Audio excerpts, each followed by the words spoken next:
வணக்கம் மாணவர்களே. 6ஆம் வகுப்பு அறிவியல்ல நம்ம அழகு 2 இன்னைக்கு பார்க்க போறோம். ஏன்னா லாஸ்ட் கிளாஸ்ல நம்ம அழகு 1 காந்தம் அந்த பத்திலாம் நம்ம படித்தோம், சிமுலேஷன்லாம் பார்த்தோம், அதெல்லாம் கம்ப்ளீட் பண்ணியிருந்தோம். ஸோ அந்த யூனிட்ஸ் அந்த அழகுக்கு உண்டான 10 1 மார்க் டெஸ்ட் நமக்கு சாட்டர்டே, எப்போவுமே சாட்டர்டே தான் வைப்போம். ஸோ சாட்டர்டே வைப்போம். ஓகே, கொஸ்டின்லாம் ரெடி பண்ணிட்டேன்.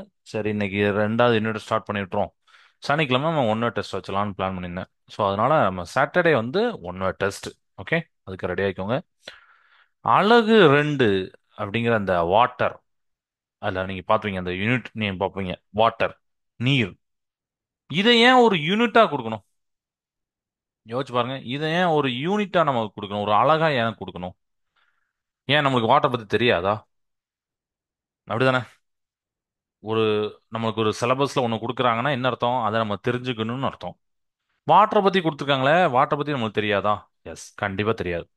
ஏன்னா நம்மளை பொறுத்த வரைக்கும் வாட்டர் அப்படிங்கிறது ஒரு அருந்தக்கூடியது, நம்ம பருகக்கூடியது, அவ்வளவுதான். அஹ் பிறந்தல இருந்தே தண்ணி குடிக்கிறோம், உயிர் வாழ்றதுக்கு குடிக்கிறோம், தாகம் எடுக்க குடிக்கிறோம், இதுதான் நமக்கு தெரியும். அப்படிதானே? கரெக்ட். பட் இது மட்டுமே வாட்டர் கிடையாது. இது மட்டுமே நீர் அப்படிங்கிறது கிடையாது. நீருக்கு இது போக சில பண்புகள் இருக்கு, சில முக்கியமான விஷயங்கள்லாம் இருக்கு. அதெல்லாம் தான் நம்ம இந்த யூனிட்ல நம்ம கத்துக்கிட போறோம். ஓகே. ஸோ ஃபர்ஸ்ட் ஒரு பிக்சரை ஒன்று காமிக்கிறேன். ஜஸ்ட் நம்ம புக்கில் இருக்கும், ஆனால் புக்கில் வேற பிக்சர் இருக்கும். இது வேற பிக்சர், சரிங்களா? இல்லை, நீங்க பார்க்கலாம். என்னன்னா ஒரு மனித உடல் தெரியுது உங்களுக்கு. அவர்ல பார்த்தீங்கன்னா கிட்டத்தட்ட நெஞ்சு வரைக்கும் பார்த்தீங்கன்னா நீர் தான் இருக்கு. என்ன சொல்ல வராங்கன்னா, மனித உடல்ல பாத்தீங்கன்னா கிட்டத்தட்ட இது எல்லாமே ஆவரேஜ். இதுல ஒரு 65 75 95 எல்லாம் போட்டிருப்பாங்க. புக்ல கொஞ்சம் வித்தியாசமா போட்டிருப்பாங்க. அதனால எது கரெக்ட் எது தப்புன்னு யோசிக்காம இதெல்லாம் ஒரு ஆவரேஜ், சரிங்களா? எக்ஸாக்டா சொல்ல முடியாது, ஏன்னா ஒவ்வொருத்தருடைய உடல் வாகு இருக்கு, அவங்க தண்ணி பருகிறது எல்லாமே இருக்கு. ஒரு ஆவரேஜா நம்ம சொல்றோம். ஸோ ஒரு ஒரு மனித உடல்ல ஒரு ஆவரேஜா சராசரியா 65% வாட்டர் தான் இருக்கு. மீதி 35% தான் மற்ற ஆட்கள்லாம் இருக்காங்க. யாருன்னா பாத்தீங்கன்னா அதுல போட்டிருப்பாங்க புரோட்டீன், புரதம் போட்டிருக்காங்களா? தெரியுதா? இந்த சர்க்கிள்ல போட்டிருப்பாங்க பாருங்க. ஃபேட், புரோட்டீன் பார்த்தீங்கன்னா 14%, புரதம் நம்ம உடம்புல 14% அந்த அளவுக்கு தான் இருக்கு. ஃபேட், கொழுப்பு 18% இருக்கு. ஒரு 18. மினரல், தாதுக்கள் அப்படின்னு சொல்றோம்ல, அது 5% இருக்கு. ஸோ நல்லா பார்த்தீங்கன்னா வாட்டர் தான் டாமினேட் பண்றாரு. அவர் தான் நம்ம உடல்ல அதிகமா இருக்காரு. ஓகே. இப்போ functions of water and health benefits அப்படின்னு இந்த சைடு கொடுத்துருப்பாங்க, அதான் சொல்றேன். லூப்ரிகேஷன் அப்படின்னு போட்டிருப்பாங்க. ஸோ லூப்ரிகேஷன் அப்படின்னு என்னன்னா, இந்த உராய்வு நடக்கும் நம்ம உடம்புல. பார்த்தீங்கன்னா கை காலமா நடந்துட்டே இருக்கும், வாய் அசைது. அப்புறம் இது நம்ம கண்ணுக்கு தெரியறது, ஆனால் உடல்ல ஏகப்பட்ட குடல், ஏகப்பட்ட உறுப்புகள் பார்த்தீங்கன்னா இயங்கிட்டே இருக்கு. அப்போ அந்த இயங்கும் போது எப்படி மெஷின் இயங்கும் போது உராய்வு ஏற்பட்டு அதுல டேமேஜ் ஆகுமோ, அப்போ அதுக்கு நம்ம என்ன என்ன என்ன என்ன பண்ணுவோம்னா ஆயில் ஊற்றுவோம். நீங்க பார்த்துருப்பீங்க, சைக்கிள்ல கரகர சத்தம் கேட்டால் கொஞ்சோண்டு ஆயில் ஊற்றுவீங்க, பைக்ல பார்ப்பீங்க, இதெல்லாம் நீங்க பார்ப்பீங்க. ஸோ நம்மளுடைய உடலுக்கு தேவையானது தண்ணீர் தான். அந்த தண்ணீர் இந்த உராய்வு விசை அதெல்லாம் நம்மளுக்கு ஹெல்ப் பண்ணுது, சரிங்களா? உராய்வு ஏற்பட்டு அது டேமேஜ் ஆகாம காக்குது. Temperature regulation. தண்ணி மட்டும் இல்லை அப்படின்னா நம்மளுடைய உடம்பு டெம்பரேச்சர் கூடிக்கிட்டே இருக்கும், நம்மளால தாக்கு பிடிக்க முடியாதுல்ல. நம்மளுடைய உடல்நிலை வெப்பநிலையை ஒரு சீராக அமைக்க, அதாவது ரெகுலேட் பண்றதுக்கு தண்ணி ரொம்ப ரொம்ப இம்பார்ட்டன்ட். தண்ணியோட ஃபங்க்ஷன், நீருடைய அந்த பண்புகள் நம்ம சொல்லிட்டு இருக்கோம், என்னென்ன செயல்பாடுகள்னு சொல்லிட்டு, சரியா? Helps convert food into energy. சாப்பிட்ற சாப்பாடு எனர்ஜியா மாறுறதுக்கு இது ஹெல்ப் பண்ணுது. இது பண்ணல, சரிங்களா? ஃபுட் அப்படியே எனர்ஜியா மாத்துறது வாட்டர் கிடையாது. இது ஹெல்ப் பண்ணு, ஏன்னா உடம்புல அதுக்கு ஏத்தால உறுப்புகள் இருக்கு, அந்த உறுப்புகள் வேலை பண்ணணும் அப்படின்னா இது கொஞ்சம் ஹெல்ப் பண்ணும். இப்போ உதாரணத்துக்கு இதை நீங்க புரிஞ்சுக்கிறதுக்காண்டி ஒரு சின்ன எக்ஸாம் சொல்றேன். நீங்க வீட்ல உங்க அம்மாவோ அக்காவோ மாவு அரைப்பாங்க. மாவு அரைக்கும் போது நீங்க பார்த்திருக்கீங்களா? மாவு மட்டுமே அரைக்க முடியாது, வெறும் அரிசியை போட்டா அரை அரைன்னு அரைக்க முடியுமா? அப்பப்போ கொஞ்சம் தண்ணி சேர்ப்பாங்க, நீங்க பார்த்திருப்பீங்க. தண்ணி சேர்க்கலன்னா அந்த கிரைண்டரோட சவுண்ட் ஒரு மாதிரி வரும். ஏன்னா அந்த நீங்க அரிசி போட்டதுல அந்த லூப்ரிகேண்ட் அப்படின்னு நம்ம சொல்றோம், உராய் வேறுபட்டு இந்த சவுண்ட் வரும். அந்த ப்ராசஸ் பார்த்தீங்கன்னா ஸ்பீடா நடக்குது. ஒன்ஸ் கொஞ்சோண்டு தண்ணி ஊற்றி பாருங்க, அந்த ப்ராசஸ் கொஞ்சம் ஸ்பீடா நடக்கும். நீங்க பார்த்துருப்பீங்க. நீங்க அப்படி பார்க்கலன்னா இதுக்கப்புறம் போய் பாருங்க, அதை வாட்ச் பண்ணுங்க, என்ன பண்றாங்க, தண்ணி ஏன் ஊத்துறாங்க அப்படிலாம் பாருங்க, நல்லா இருக்கும். அந்த வாட்டர் ஊட்டுறத அந்த கிரைண்டர் அப்படிங்கிறது ரொம்ப ஸ்பீடா கொஞ்சம் சுத்தும், அந்த கல்லு ஸ்பீடா சுத்தும். அப்போ இந்த இடத்துல புரிஞ்சுக்கோங்களேன், ஒரு ஒரு அரிசியானது மாவா மாத்துறதுக்கு எப்படி அந்த கல்லு அப்படிங்கிற அந்த கிரைண்டர் கல்லு யூஸ் ஆனாலும் தண்ணி ஹெல்ப் பண்ணுது. அதே தான் இங்கே, ஃபுட் இன்டு எனர்ஜி. இது கிளியரா? Okay. Participate in the process of digest. உணவு செரிமானம் ஆகணும். உணவு செரிமானம் ஆகலை அப்படின்னா நம்மளால வாழவே முடியாது, உண்மையிலே அதான். ஏன்னா இப்போ உதாரணத்துக்கு நம்மளுக்கு சில பேர் பார்த்தீங்கன்னா அப்படியே எப்போ பார்த்தாலும் நெஞ்சு கரிச்சிட்டே இருக்கும். அது ஏன் அப்படின்னா அவங்களுடைய அந்த டைஜஸ்ட் ஒழுங்கா நடக்கல அப்படின்னு சொல்லிட்டு. ஸோ அடிக்கடி தண்ணி குடிக்கணும். ஒரு நாளைக்கு 8 லிட்டர், 8 டம்ளர் வாட்டர் குடிங்க, 3 லிட்டர் தண்ணி குடிங்க அப்படிலாம் சொல்லுவாங்க. ஸோ அதுல தண்ணி உங்களுக்கு இம்பார்ட்டன்ட். அதுக்கப்புறம் ரொம்ப ரொம்ப முக்கியம் குட் ஸ்கின். குட் ஸ்கின்னா அழகான தோல் அப்படின்னு கிடையாது. தோள்கள் நல்லா இருக்கணும், வறண்டு போகக்கூடாது. வறண்டு போனதுன்னா திருப்பி உங்களுக்கு தோல் சம்மந்தப்பட்ட நோய்கள்லாம் வரும். ஸோ அந்த வறண்டு போகக்கூடாது, அதுக்கெல்லாம் உங்களுக்கு வந்து இந்த தண்ணி ரொம்ப ரொம்ப யூஸாக இருக்கும். சரியா? ஸோ அப்புறம் இங்கே வரேன். இதில் வந்து பார்த்தீங்கன்னா செகண்ட், இதில் காமிச்சிருப்பாங்க 2 லிட்டர் வாட்டர் கேன் போட்டுட்டு ஒரு மனுஷனை போட்டு பக்கத்தில் பேட்டரி மாதிரி காட்டிருப்பாங்க. எனர்ஜி. சரிங்களா? நமக்கு தண்ணி குடிச்சா எனர்ஜி தானே. நல்லா யோசிச்சு பாருங்க. எங்கேயோ ஒரு நல்ல விறுவிறு நடந்து போறீங்க, இல்ல ஓடி வரீங்க, உடனே 2 பீஸா தாங்க, இல்ல ஒரு 5 புரோட்டா தாங்கன்னா சொல்லுவீங்க? கண்டிப்பா சொல்ல மாட்டீங்க, அப்படிதானே? உடனே என்ன பண்ணுவீங்க? தண்ணி தாங்கப்பா அப்படிவீங்க. தண்ணி தான் ஃபர்ஸ்ட் நம்மளுக்கு ஹெல்ப் வேணும். அதுக்கப்புறம் தான் நம்ம கொஞ்சம் உடம்புலாம் சாதுவா படுத்திட்டு அதுக்கப்புறம் நம்ம உணவை தேடி போவோம். கரெக்டா? ஸோ தண்ணி குடிக்கும் போது நம்மளோட உடல்ல ஆற்றல் அதிகரிக்குது. அதை தான் என்ன பேட்டரி மாதிரி காமிச்சிருப்பாங்க. ஏன்னா பேட்டரியில சார்ஜ் போட்டால் தான் இயங்கும். அதேதான். ஒரு மனிதனுக்கு ஒரு நாளைக்கு ஒரு ஆவரேஜா 8 கிளாஸஸ் பெர் டே தேவைப்படுது அப்படிங்காங்க. ஒரு கிளாஸ் பாத்தீங்கன்னா 250 மில்லி தான், மில்லி. சரிங்களா? ஸோ 8 கிளாஸ் அப்படின்னாலே பாத்தீங்கன்னா உங்களுக்கு கிட்டத்தட்ட நம்ம அந்த ஒரு ஒரு ஆவரேஜா நம்ம சொல்லலாம், ஒரு 2ல இருந்து 3 லிட்டர் தண்ணி வரைக்கும் குடிங்க அப்படின்னு சொல்றாங்க. ஓகே.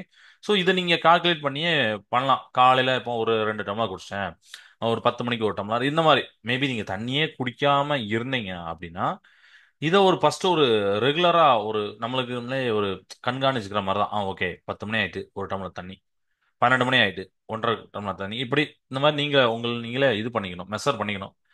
ஒரு நாளைக்கு ஒரு ஆவரேஜா 8 கிளாஸ் 10 கிளாஸ் குடிச்சீங்கன்னா உடல்நிலை சரியாகும். அந்த உடல் உறுப்புகள் வேலை ஒழுங்கா நடக்கும். கழிவுகள் அது வந்து ஈஸியா வெளியில போகும். எல்லாமே ப்ராசஸ் நல்லா நடக்கும். உங்களுடைய தோள்கள் நல்லா இருக்கும். பாத்தீங்களா? இதுக்கு முன்னாடி இந்த யூனிட்ல இந்த இதை பிக்சரை பார்க்க முன்னாடி நம்ம தண்ணினா என்ன, வெறும் குடிக்கிறதுக்கு யூஸ் ஆகுது அவ்வளவுதான். ஆனா எவ்வளவு யூஸ் ஆகுதுன்னு இப்ப தெரியும். அதுக்கப்புறம் பாத்தீங்கன்னா water composition of the human body. நம்ம மனித உடல்ல எவ்வளவான வாட்டர் ஒவ்வொரு உறுப்புகளிலும் இருக்கு அப்படின்னு ஒரு ஆவரேஜா சொல்லியிருக்காங்க. புக்கில் இதை கம்பேர் பண்ணும்போது கொஞ்சம் முன்னாடி பின்னாடி இருக்கு. பட் இது ஒரு ஜென்ரலான இன்டர்நெட்ல இருந்து எடுத்த ஒரு பிக்சர் தான். இப்போ பிரெயின் பாத்தீங்கன்னா ஒரு 85% வாட்டர் தான் அதுல இருக்கு அப்படிங்கிறாங்க. சரியா? இன்னொரு புக்ல 75 போட்டுக்கலாம், இன்னொரு புக்ல 80 போட்டுக்கலாம். பட் ஒரு புரிஞ்சுக்கிறதுக்காண்டி இதை எடுத்துக்கோம். பிரெயின் பாத்தீங்கன்னா 85% மூளை. நம்மளுடைய மூளை பாத்தீங்கன்னா 85% இதுல இருக்கு. அப்புறம் பிளட் பிளட்ல 95%, ரத்தத்துல நமக்கு வந்து 95% இது இருக்கு. கிட்னி, சிறுநீரகங்கள் அப்படிம்பாங்கல்ல, அதுல வந்து 70% வாட்டர் இருக்கு. கண்ணுக்கு ரொம்ப ரொம்ப முக்கியம் தண்ணி.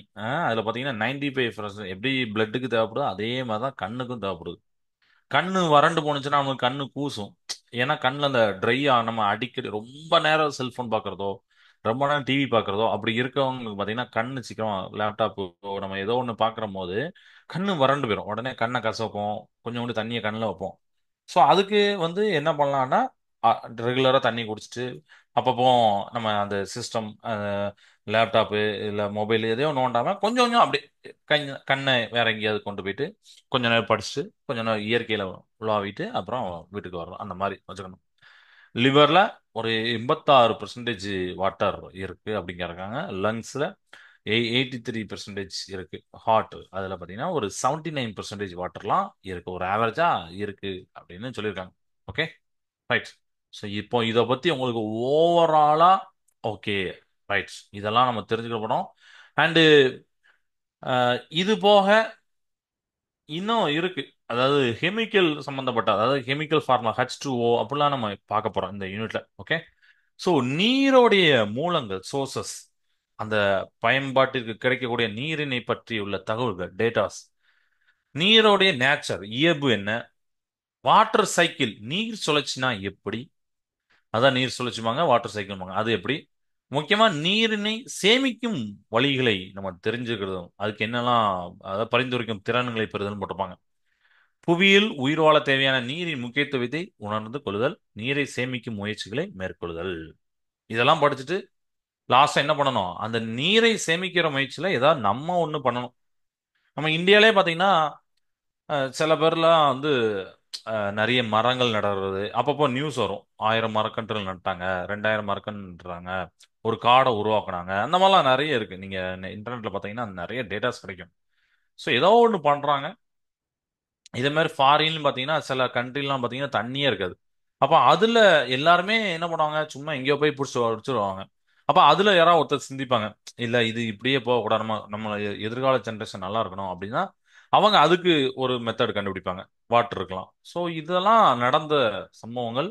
ஸோ அதே மாதிரி நீங்களும் என்ன பண்ணலாம் அப்படின்னா ஏதோ ஒரு கான்ட்ரிபியூட்ஸ், நம்ம கொஞ்சம் பங்கு செலுத்தலாம். Okay, right. வாட்டர்ல இன்ட்ரோடக்ஷன் கொடுத்துருக்காங்க. இன்ட்ரோடக்ஷன்ல இப்ப நான் சொல்லிட்டேன். பட் இருந்தாலும் புக்ல உள்ளது சொல்லணும். இது ஒரு பேசிக் சப்ஸ்டன்ஸ் அப்படிதானே? நம்மளுடைய யூனிவர்ஸ்ல இருக்கக்கூடிய ஒரு பேசிக்கான சப்ஸ்டன்ஸ், நம்மளுடைய எர்த்ல இருக்கக்கூடிய இம்பார்ட்டண்டான ஒரு இது அப்படிதானே? ஏன்னா இப்ப நம்ம செவ்வாய் கிரகத்திலே போகணும் அப்படின்னு ஆசைப்பட்டாலும் அதுல தண்ணி இருக்கா இல்லையா அப்படிங்கறது பெரிய பிரச்சனை. அதை தான் அவங்க மெயினா யோசிப்பாங்க. ஆ? ஏன்னா அது அது இருந்தா மத்த எல்லாம் வந்துடும். பயிர்கள் வளரும், செடிகள் வளரும், செடிகளை சாப்பிடக்கூடிய மிருகங்கள் வளரும். நீர் உலகத்தோடைய முதல் முதல், உலகம் அப்படிங்க சொல்றத விட இந்த யூனிவர்ஸோடைய முதல் முதல் உயிரினம், நம்மளுடைய எர்த்தை பத்தி சொல்லலாம். சரியா? எர்த்துல நம்ம வந்து முதல் முதல் உயிரினம் பாத்தீங்கன்னா தண்ணியில தான் உருவானுச்சு. அடுதுனா முதல் முதல் உயிரினமே தண்ணியில தான் உருவானுச்சு. ஒரு செல் உயிரினம் அமீபா அதெல்லாம் நிறைய கேள்விப்பட்டிருப்பீங்க, ரைட்டா? ஸோ தண்ணி அந்த அளவுக்கு ரொம்ப முக்கியம். இந்த உலகத்தோட உயிர்களுடைய ஆரம்பம் அதுதான். ஓகே. அப்புறம் உயிர்கள் பிறந்த பிறகும் வாழ்றதுக்கு, சர்வைலுக்கும் பாத்தீங்கன்னா அதுதான், வாழ்றதுக்கும் தண்ணி தான் காரணம். தண்ணி தான் பிகின்ல இருக்கு, நமக்கு பின்னாடி எப்பவுமே இருக்கு. இந்த இடத்துல நம்மளுடைய தண்ணி இல்லாம நம்மளுடைய வாழ்க்கையை நினைச்சு கூட பார்க்க முடியாது. ஏன்னா சாப்பிட இல்லாம 3 நாள் 4 நாள் இருந்துடலாம், ஒரு வாரம் 10 நாள் கூட இருக்கலாம். தண்ணி இல்லாம அது உண்மையா இருக்க முடியாது, அப்படிதானே? Water helps to regulate the temperature of our planet. எப்படி பாடிக்கு மட்டும் இல்லாம உங்களுக்கு நம்மளுடைய எர்த்தோடைய அந்த டெம்பரேச்சர், வெப்பநிலையே சீராக்க உதவுகிறது. ஏன்னா சன்ல இருந்து வந்துகிட்டே இருக்கு. அதுதான் தண்ணி இருக்கனால தான் அது ஆவியாகி அந்த சைக்கிள் நடக்குது. ஆவியாகி மேகமா மாறுது, மேகம் மழையா பொழியுது, மழை திருப்பி கடல்ல போய் சேருது. இந்த மாதிரி ப்ராசஸ் நடந்துட்டு இருக்கு இது எல்லாமே. கரெக்டா? Okay. So where do we get water from? தண்ணி எங்கேருந்து கிடைக்கும்? இது என்ன சார் இது கொஸ்டின்? தண்ணி எங்கேருந்து கிடைக்கும்? நாங்கள் பைப்பை திறந்து விட்டா வரப்போதே அப்படின்னு நம்ம நினைப்போம். அடுத்தன இல்லைன்னா ஒரு வாட்டர் கேன்ல 20 ரூபாய்க்கு 10 ரூபாய்க்கு விற்காங்க. ஒரு காலத்துல தண்ணி ஒரு ஒரு 40 50 வருஷத்துக்கு முன்னாடி தண்ணி எதிர்காலத்துல விற்பாங்க அப்படின்னு சொன்னாலே சிரிப்பாங்க. அது எப்படியப்பா தண்ணி எல்லாம் விற்பாங்க அப்படின்னு. ஆனா அப்ப அதுதான் நடந்துட்டு இருக்கு. அப்படிதானே? தண்ணியே விற்கிறாங்க 20 ரூபா 30 ரூபா கொடுத்து. அப்புறம் இதை போக பெரிய பெரிய கேன் இருக்கு. அப்போ இப்போ இருக்கிற நம்ம சுத்தி இருக்கிற ஒரு வளம், நம்மள நம்மகிட்ட இருக்கக்கூடிய ஒரு ஒரு விஷயம் பிற்காலத்துல விலையா மாறலாம், விலை கொடுத்து வாங்குற மாதிரி இருக்கும். அது என்னன்னு தெரியாது. இப்போ ஆக்சுவலி பாத்தீங்கன்னா டெல்லியில கூட அந்த காற்று மாசுக்காண்டி என்ன பண்ணுவாங்கன்னா ஒரு ரூம்ல ஆக்சிஜன் சிலிண்டர் வச்சு அந்த ஆக்சிஜனை நல்ல ஆக்சிஜன் சுவாசிக்கிற மாதிரிலாம் ஒரு இது வச்சிருந்தாங்கன்னு சொல்லிட்டு நான் முந்தி ஒரு இன்டர்நெட்ல ஒரு ஆர்டிகல் படித்தேன். ஸோ அதையும் யோசிச்சே பார்த்துருக்க மாட்டோம். காற்றை விலை கொடுத்து வாங்குறாங்க. ஏன்னா அங்கே துட்டு கொடுத்து தான் அதை போய் இது பண்ணி ஏதோ ஒரு இது பண்ணி மாஸ்க் பண்ணி சுவாசிச்சு அப்புறம் வருவாங்கிற மாதிரி நான் படிச்சிருக்கேன். மிந்தி படித்தேன், 3 வருஷத்துக்கு முன்னாடி படித்தேன். ஸோ அது எந்த அளவுக்குன்னு தெரில, இப்போ எப்படி இருக்குன்னு தெரில. ஓகே. ஸோ இந்த மாதிரி இருக்கும். எதிர்காலத்தில் நம்ம விலை கொடுத்து வாங்குற மாதிரி எல்லாமே இருக்கும். ஓகே. ஸோ இந்த நீர் எங்கிருந்து வருகிறது?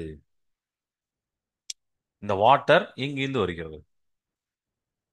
பைப்பர் திறந்தா இல்ல துட்டு கொடுத்து வாங்கினா இதெல்லாம் ஓகே. நீங்க ஆறு பார்க்கலாம், கடல் பார்க்கலாம். நம்மளுடைய வீட்டுக்கு துணிகளை துவைக்கிறதோ, குளிக்கிறதோ, பாத்திரங்கள் கழுவ இதெல்லாம் அன்றாட தேவைகள். ஏன்னா இதுக்கும் தண்ணி இல்லைன்னா அவ்வளவுதான், ஒன்றும் பண்ண முடியாது. அப்படிதானே? இதெல்லாம் நம்ம வந்து கிணறுகள், கால்வாய்கள், நீர்த்தேக்கங்கள், குளங்கள், ஆறுகள் அப்படின்னு நிறைய போட்டிருப்பாங்க. இதெல்லாம் நீரோடைய ஆதாரங்கள். அப்படின்னா நீர் ஆதாரங்கள், சோர்சஸ் ஆஃப் வாட்டர். இதெல்லாம் இங்க இதெல்லாம் நம்மளுக்கு கிடைக்கும். பைப்பை திறந்தது இல்ல. ஆக்சுவலி ஆத்துல இருக்கும். அந்த ஆத்துல இருந்து வரக்கூடிய தண்ணி நம்ம பஞ்சாயத்து போர்டுலாம் ஒரு பெரிய டேங்க் வச்சிருப்பாங்க. ஊர்ல ஒவ்வொரு ஒரு 2 3 தெருக்கு ஒரு தடவை ஒரு பெரிய டேங்க் வச்சிருப்பாங்க. அந்த டேங்க்ல பாத்தீங்கன்னா மேல வரைக்கும் தண்ணி ஏத்தி வச்சிருப்பாங்க. அப்புறம் பைப்பை திறந்தா நமக்கு வர்ற மாதிரி தான் ஒரு செட்டப் வச்சிருப்பாங்க. அப்படிதானே? அப்போ புக்ல ஒன்னு சொல்லிருக்காங்க. ஒரு 3 பேரை எடுத்திருக்காங்க. இப்ப ராமு, இந்த பையனுக்கு சமையலறையிலும் குளியலறையும் குழாய்கள் மூலம் நீர் வருவதாக அவன் கூறினான். நம்ம சொல்ற மாதிரி தான். நம்ம யாராவது சொல்லுவோம்ல, ஆமா பைப்பு திறந்தா வருது சொல்லிட்டு. இவன் சொல்றான். சங்கர் அவன் என்ன சொல்றான் அப்படின்னு பாத்தீங்கன்னா, நான் வந்து அடிக்குழாய் அடிக்குழாய் மேபி நீங்க கேள்விப்பட்டிருப்பீங்கன்னு நினைக்கிறேன். மேபி எல்லா தெருலையும் இருக்கு. நாங்க சின்ன வயசுல அதெல்லாம் உட்காந்து விளாடுவோம். அப்படியே அடிப்போம், தண்ணி எப்படி பீச்சிட்டு வரும், அதுல விளாடுவோம், குளிப்போம், இதெல்லாம் பண்ணுவோம். சோ அடிக்குழாயில இருந்து நீரை நீ பெறுவதாக அவன் கூறினா. ராஜா அடுத்து. ராஜா அவனது தாயார் தினமும் அதிகாலையில் எழுந்து அருகில் உள்ள குளத்திலிருந்து நீரினை எடுத்து, அதுக்கப்புறம் வீட்டில் ஒரு பெரிய டேங்க்லாம் வச்சிருப்போம், அதில் ஊற்றி அதை யூஸ் பண்ணுவோம். இப்படி இந்த மாதிரி ஒரு 3 பேரோடைய கேரக்டரிஸ்டிக்ஸ் சொல்லியிருக்காங்க. ரைட்டா? இந்த மாதிரி இருக்கு. அவங்களுக்கு வாட்டர் வருது. ராமு, சங்கர் அண்ட் ராஜாக்கு சொல்லியிருக்காங்க. ஸோ அவங்க அடுத்த ஒரு கொஸ்டின் கேட்கறாங்க. Where do you get water for your house for your household uses? நீங்க இந்த கொஸ்டின் நீங்க தான் ஆன்சர் கண்டுபிடிக்கணும். ரொம்ப ஈஸியானதான். உங்க வீட்டுக்கு தேவையான தண்ணியை நீங்க எங்கேருந்து கெட் பண்றீங்க? Okay, right. So where and how water is found on earth? அடுத்த ஒரு கொஸ்டின். அதாவது கொஸ்டின்னா நம்ம டாபிக் தான். அதுல என்ன கேட்கறாங்க? நீர் புவியில் எங்கு எவ்வாறு காணப்படுகிறது? எங்கு காணப்படுகிறது நீர்? அது எவ்வாறு காணப்படுகிறது? இப்ப நம்ம பார்க்குற வாட்டர் மட்டுமா வாட்டர் அப்படின்னா இல்ல. வாட்டருடைய சில வடிவங்களும் இருக்கு. ஓகேவா? இயற்கையில் நீரானது 3 நிலைகளில் இருக்கு. திண்மத்துல இருக்கு. திண்மம் அப்படின்னா சாலிட் அப்படிம்பாங்க. சாலிட்ல இருக்கு. அது எப்படி சார் இருக்கும்? வாட்டர் வந்து லிக்விடா தானே இருக்கும் அப்படின்னு நினைப்போம். ஸோ அதை நம்ம பார்ப்போம். நீர்மம், லிக்யூட். ஃபைனலா பார்த்தீங்கன்னா கேஸ், வாயு. வாயு வடிவத்திலையும் இந்த நீர் இருக்கு. எப்படி பார்க்கலாமா? சரி. ஃபர்ஸ்ட் நம்ம அந்த திண்மத்தை எடுத்துருவோம், சாலிடா எடுத்துக்குவோம். அதுக்கு எக்ஸாம்பிள் பனிக்கட்டி. பனிக்கட்டி நீர் தானே. ஏன்னா பனிக்கட்டி உருகுனா என்ன வரும்? நீர் தான் வரும். அண்டு கடல்ல பாத்தீங்கன்னா பனிக்கட்டி பாறைகள்லாம் நீங்க பார்த்திருப்பீங்க. அந்த பனிக்கட்டி உருகி உருகி தான் கடல் அந்த நீர் கூடுதலாம் அந்த வார்த்தையெல்லாம் கேள்விப்பட்டிருப்பீங்க. இது உயரமான மலைகளிலும் பனிப்பாறைகளிலும் துருவ பிரதேசங்களிலும் பனிக்கட்டியாகவும் மூடு பனியாகவும் காணப்படுகிறது. திண்ம நிலையில இருக்கக்கூடிய வாட்டர். அதாவது பனிக்கட்டி சைஸ்ல, பனிக்கட்டி உருவத்துல. இது எங்க இருக்கும் பாத்தீங்கன்னா, நம்ம உயரமான, ஏன்னா அங்கெல்லாம் டெம்பரேச்சர் ரொம்ப ரொம்ப லோ. அதனால மெதுவாக தான் அது பனி பாறையா இருக்கும். மெதுவாக தான் உருகும். ரொம்ப திடீர்னு பூமியோட வெப்பநிலை கூடிட்டுனா அப்போ கூடி உருகும். துருவ பிரதேசங்கள் அண்டார்டிகா, ஆர்டிக் அதெல்லாம் நம்ம சொல்றோம். அங்கெல்லாம் பாத்தீங்கன்னா உங்களுக்கு வந்து பனி பாறைகள் பனிக்கட்டியாகவும் இருக்கும், மூடு பனியாகவும் இருக்கும் அப்படின்னு சொல்றாங்க. இதெல்லாம் திண்ம நிலையில இருக்கக்கூடிய ஒரு form, solid form of water, ice. It is present in icebergs and ice caps on top of tall mountains glaciers and polar region. ஓகேவா? இது ஒரு மாடல், இது ஒரு ஃபார்ம்ல சொல்றாங்க. அடுத்த ஃபார்ம் பாத்தீங்கன்னா லிக்விட் ஃபார்ம் ஆஃப் வாட்டர். வாட்டர்லயே வாட்டர் இருக்கு அப்படிங்கிறாங்க. இட் இஸ் பிரசன்ட் இன், இது எங்கெல்லாம் இருக்கு? ஓசோன்ஸ்ல இருக்கு, சீஸ்,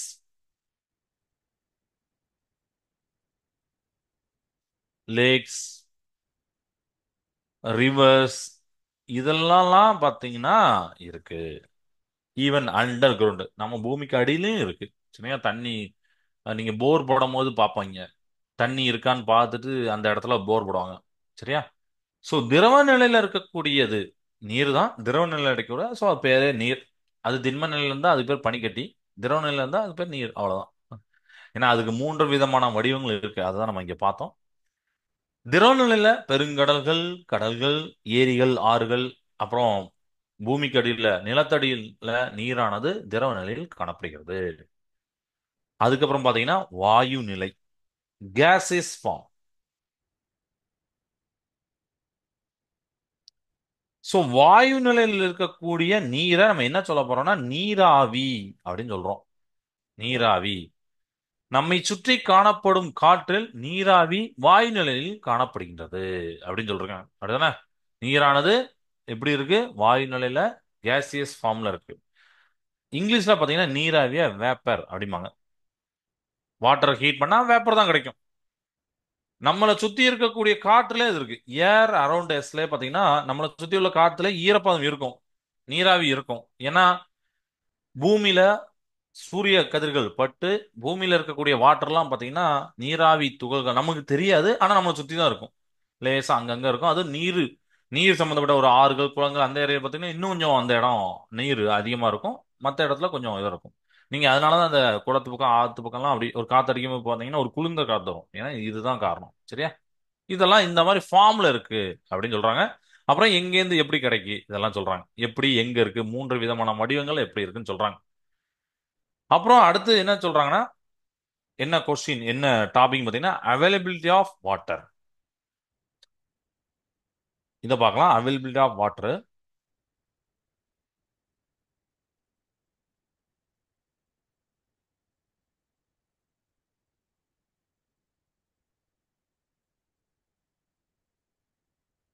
நம்மளுடைய எர்த்துல எவ்வளவு பங்கு வாட்டர் இருக்குன்னு நீங்க நினைக்கிறீங்க? நீரோடைய பரவல் அப்படின்னு தமிழ்ல சொல்லியிருப்பாங்க. புவியில, நம்மளுடைய எர்த்துல, புவியில எத்தனை பரப்புல, எவ்வளவுகான பரப்புல இந்த நீர் இருக்குன்னு நீங்க நினைக்கிறீங்க?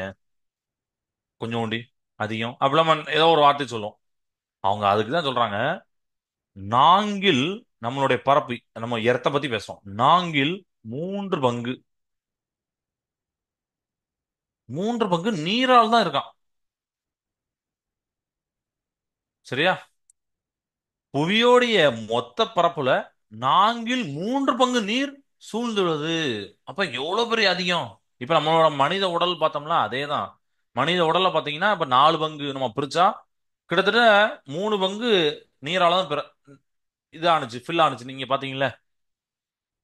அது நீங்க பார்க்கலாம். நீங்க இன்னும் நிறைய இதெல்லாம் படிக்கும் போது உங்களுக்கு தெரியும் நம்மளுடைய உடல்ல என்ன நடக்கும். அதான் அந்த பிரபஞ்சத்துல, இந்த யூனிவர்ஸ்ல நடக்கிறது தெரியும். ஒரு சின்ன பொருள்ல என்ன இருக்கோ அதுதான் அந்த யூனிவர்ஸ்லயும் இருக்கும், பிரதிபலிக்கும், ரிஃப்ளெக்ஷனும். இதெல்லாம் நீங்க சயின்ஸ் தவிர வேற எக்ஸாம் புக்ஸாம் படிக்கும்போது இதெல்லாம் ஒரு சிந்தனைகள் சொல்லுவாங்க. சரியா? அதெல்லாம் சில சயின்ஸ் வச்சே செக் பண்ணலாம். ஆமா, இப்போ வாட்டர் மனித உடல்ல பார்க்கும்போது மூன்று பங்கு வாட்டர், ஒரு பங்கு மத்ததெல்லாம். புவியிலையும் பாருங்க, மூன்று பங்கு நீர், ஒரு பங்கு தான் நிலமா இருக்கு. நம்ம வாழக்கூடிய மனிதர்கள், விலங்குகள் வாழக்கூடிய, அதாவது விலங்குகள்லாம் நீங்க நீர்ல வாழக்கூடிய விலங்குகள் இருக்க வேண்டாம், நிலத்துல வாழக்கூடிய விலங்குகள், மனிதர்கள் எல்லாம் சேர்ந்தே ஒரு பங்குல தான் நம்ம இருக்கோம். மீதி மூணு பங்கு தண்ணீரால தான் இருக்கு. ஏன்னா தண்ணீர்ல தான் நம்ம எல்லாரும் உருவாகிருக்கோம். ஓகேவா? ஏன்னா ஒரு காலத்துல கடல்ல இருந்த பிரதேசம் அதுதான் பாத்தீங்கன்னா இப்ப மலைகளாவோ இல்லைன்னா வேற ஏதோ பிரதேசம் மாறி இருக்கு அப்படிலாம் நான் படிச்சிருக்கேன். சரியா? அது மாதிரி தண்ணிக்குள்ளேயும் பாத்தீங்கன்னா, கடலுக்குள்ளேயும் பாத்தீங்கன்னா எரிமலைகள் இருக்கு, கடலுக்குள்ளேயும் மலைகள் இருக்கு. இதெல்லாம் நீங்க படிச்சிருப்பீங்க. Okay. So most of the water, that is 97% of water, that exist on earth is found in seas and ozones. ரொம்ப முக்கியம் தானே? 97% இது வந்து ஒன் வேர்ல கேட்பாங்கப்பா. சரியா? 97% பூமியில உள்ள மொத்த நீரோடைய 97% பெருங்கடல்ல தான் இருக்கு, கடல்ல தான் இருக்கு. மீதி 3% தான் நம்ம என்ன பண்றோம், நம்மளுடைய அன்றாட தேவைகளுக்கு அமெரிக்கால இருந்து ஜப்பான்ல வரைக்கும், இந்தியா வரைக்கும், ஆஸ்திரேலியா வரைக்கும், நியூசிலாந்து வரைக்கும் எல்லாருமே யாரு எதை யூஸ் பண்றோம்? ஜஸ்ட் 3% வாட்டர் தான். மீதி 97% வாட்டர் கடல்ல தான் இருக்கு. அடுத்தன அப்ப இந்த 3% வாட்டரை நாம மனிதர்கள் எவ்வளவு கண்ணும் கருத்துமா யூஸ் பண்ணோம்? கரெக்டா? ஏன்னா ஏற்கனவே பாத்தீங்கன்னா மேபி உங்களுடைய ஏரியாவுல தண்ணியுடைய பற்றாக்குறை எப்படி இருக்குன்னு தெரியல. மேபி மாடரேட்டா இருக்கும். அப்படிதானே? உலகத்துல சில கண்ட்ரிலலாம் பார்க்கும்போது பாத்தீங்கன்னா தண்ணியே இல்லாத ஏரியாலாம் இருக்கு.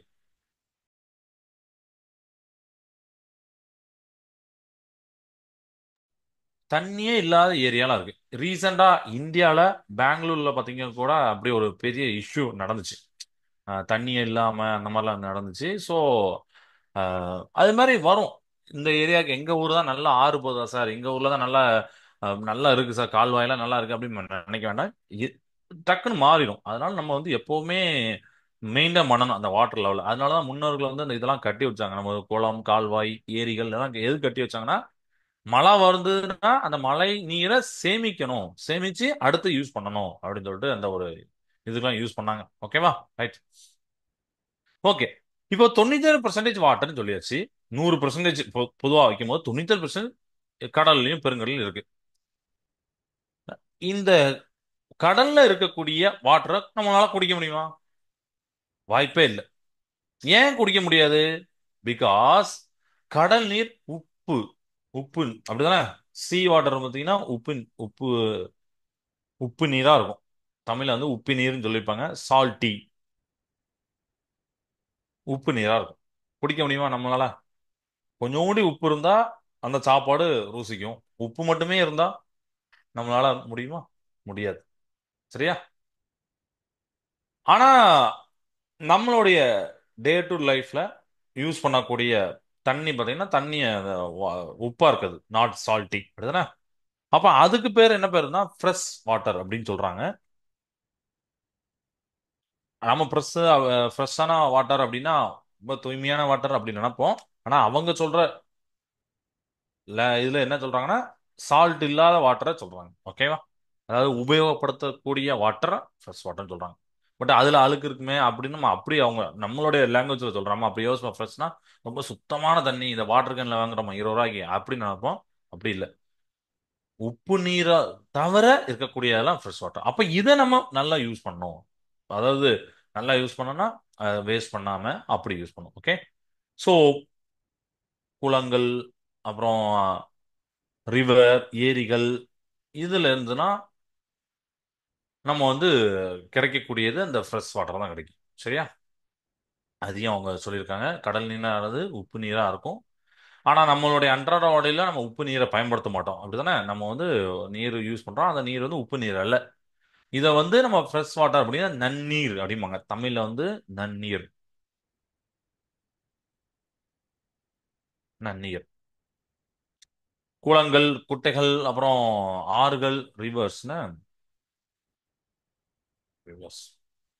ஆழ்துளை கிணறுகள், வீடுகளில் காணப்படும் குழாய்களில் கிடைக்கும் நீர் பொதுவாக நன்னீர் ஆகும். ஃப்ரெஷ் வாட்டர் தான் இதெல்லாம் சொல்றாங்க. ஓகேவா? ரைட்.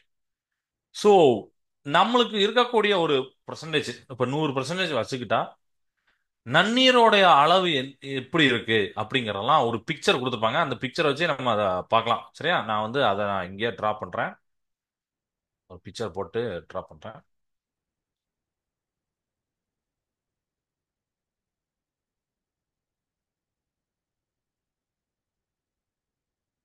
பொதுவா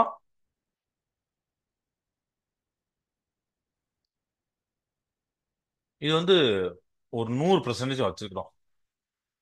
இதுல மத்ததெல்லாம் 97% இதெல்லாம் பாத்தீங்கன்னா உப்பு நீர். கொஞ்சோண்டு இருக்கிறத ஒரு சின்ன கேப் போட்டுப்பாங்க. அதுதானே? இது வந்து ஒரு 3%. இதுதான் சுத்தமான தண்ணீர் சுத்தமான நீரா இருக்கு. ஓகே. பட் இதையும் நம்ம அடுத்து நம்ம பார்க்க போறோம். இந்த தனியா இருக்க 3%யும் நம்ம தனியா எடுத்து பார்க்க போறோம். சரியா? இப்போ அதுக்கு நான் இன்னொரு பிக்சர் போடுறேன். இந்த 3% மட்டும் தனியா பார்க்க போறோம். கடல் நீரை ஒண்ணுமே நம்ம வகைப்படுத்த முடியாது. கடல் நீர் கடல் நீர் தான். ஆனா அந்த உப்பு நீர், உப்பு நீர் அல்லாத நன்னீர் சொல்றோம்ல, ஃப்ரெஷ் வாட்டர், அது பாத்தீங்கன்னா நிறைய ஃபார்ம்ல இருக்கு, நிறைய இடத்துல இருக்கு. அதை நம்ம பார்க்குறோம். அந்த 3% பார்க்கும்போது அதுல கொஞ்சோண்டு கேப்லாம் சின்ன சின்னதா பிரிச்சிருப்பாங்க. இதுல பாத்தீங்கன்னா கொஞ்சோண்டு பிரிச்சிருப்பாங்க. ஓகேவா? பெரும்பகுதியா இருக்கக்கூடியது பாத்தீங்கன்னா பனிப்படிவுகள், பனி ஆறுகள் அப்படியே சொல்லிப்பாங்க. பனி ஆறுகள்.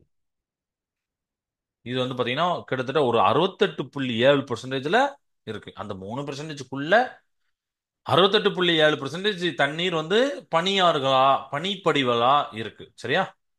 மீதி இருக்கிறதுல பாத்தீங்கன்னா இது ஒரு 30.1%.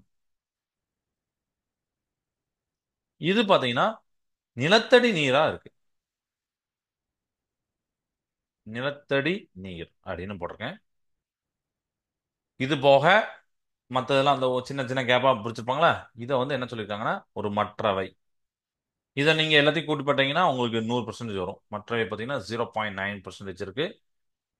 நாம உலகத்துல தண்ணி, அதாவது நம்ம பூமி சர்ஃபேஸ்ல இருக்கக்கூடிய வாட்டர், அதுதான் மேற்பரப்பு நீர்மாங்க. சர்ஃபேஸ் வாட்டர் சர்ஃபேஸ்ல இருக்கு. ஏன்னா மீதி நிலத்தடினா நிலத்துக்கு கீழே இருக்கு.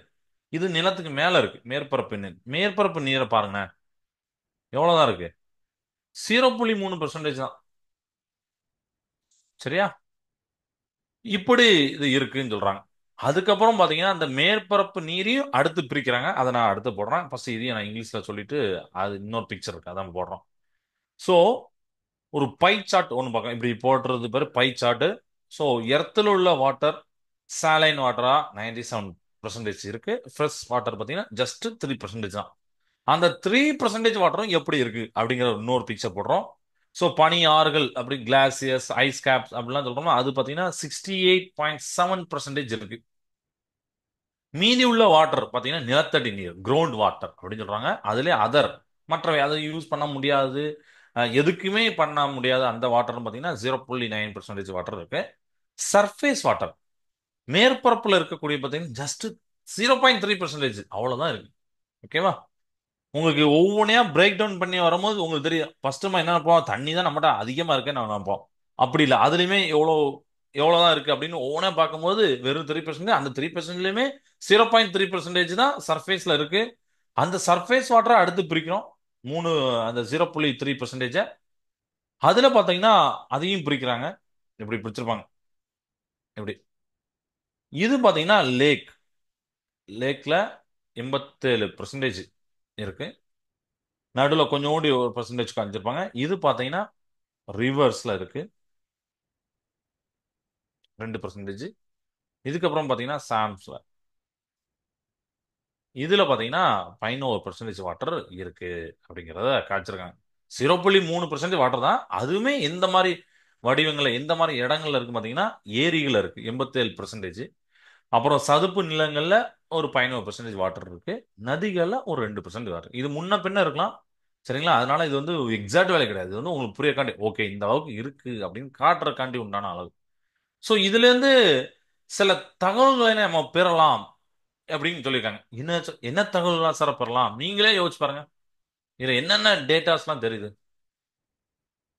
சொல்லலாமா? இப்ப இந்த ஒரு 3 சார்ட், பை சார்ட் பார்த்தோம். தண்ணியுடைய பங்கு எவ்வளவு இருக்குன்னு பார்த்தோம். இதுல என்னெல்லாம் டேட்டா உங்களுக்கு புரிஞ்சதை நீங்க 2 3 மெசேஜ் பண்ணலாம். சார் இது எனக்கு புரிஞ்சுது, இந்த வாட்டர் இவ்வளோ ஆனா அதுல இருக்கு அப்படிங்கிற நான் புரிஞ்சுக்கிட்டேன் அப்படிங்கிறத நீங்க மெசேஜ் பண்ணலாம், சேட்ல பண்ணலாம். அப்படி எதுவும் பண்ண போறீங்களா? பண்ணுங்க. எதுவும் பாயிண்ட்ஸ் இருக்கா? ஆ, ஒருத்தர் என்ன சொல்லியிருக்காரு சார், ஃப்ரெஷ் வாட்டர் பார்த்தீங்கன்னா ஒன்லி 3%. ஆமா, கரெக்ட். நன்னீர் தமிழ்ல நான் சேர்த்து சொல்றேன். ஃப்ரெஷ் வாட்டர் எவ்வளோ இருக்கு? ஜஸ்ட் 3%. அது ஒரு பாயிண்ட் நம்ம கத்துக்கிட்டோம். வேற 97% வாட்டர் சாலைன் வாட்டர் சார் அப்படின்னு சொல்லியிருக்காங்க. கரெக்ட். உப்பு நீரா இருக்கு, அதையும் நம்ம புரிஞ்சுக்கிட்டோம். வேற வேற சர்ஃபேஸ் வாட்டர் ஒருத்தர் சொல்லியிருக்காரு. சர்ஃபேஸ் வாட்டர் எவ்வளவு இருக்கு? ஜஸ்ட் 0.3% தான் இருக்கு. ஆமா, கரெக்ட், வெரி குட். அவ்வளவுதான் இருக்கு. நம்ம பூமியோட மேற்பரப்புல அவ்வளவுதான் இருக்கு. ஓகே, வேற நிலத்தடி நீர் அப்படின்னு ஒருத்தர் சொல்லியிருக்காரு. நிலத்தடி நீர் வந்து எவ்வளவு இருக்கு? 30.1%. கொஞ்சம் வாட்டர் இருக்கு நிலத்தடி நீர். நல்ல நீர் தான். நிலத்தடி நீர் நல்ல நீர் தான். ஏன்னா அதை நம்ம யூஸ் பண்ணோம். நீங்க பார்த்திருப்பீங்க, நிலத்தடி நீர் நல்ல நீர் தான். ஆனா அது நிலத்துக்கு அடியில இருக்கு. Okay, good. இந்த ஒரு பிக்சர் பார்த்துட்டு புக்ல டக்குன்னு படிக்காம நீங்களே யோசிச்சு சொல்றீங்களா? Very good.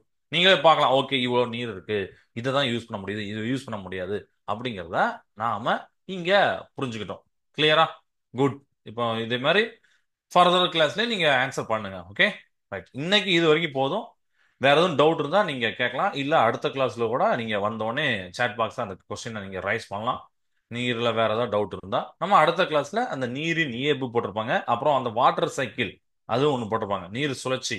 அதையும் நம்ம அடுத்த கிளாஸ் பார்க்கலாம். இந்த கிளாஸை நான் நிறைவு செய்த. வாழ்க பாரதம், வெல்க தமிழகம். நன்றி, வணக்கம்.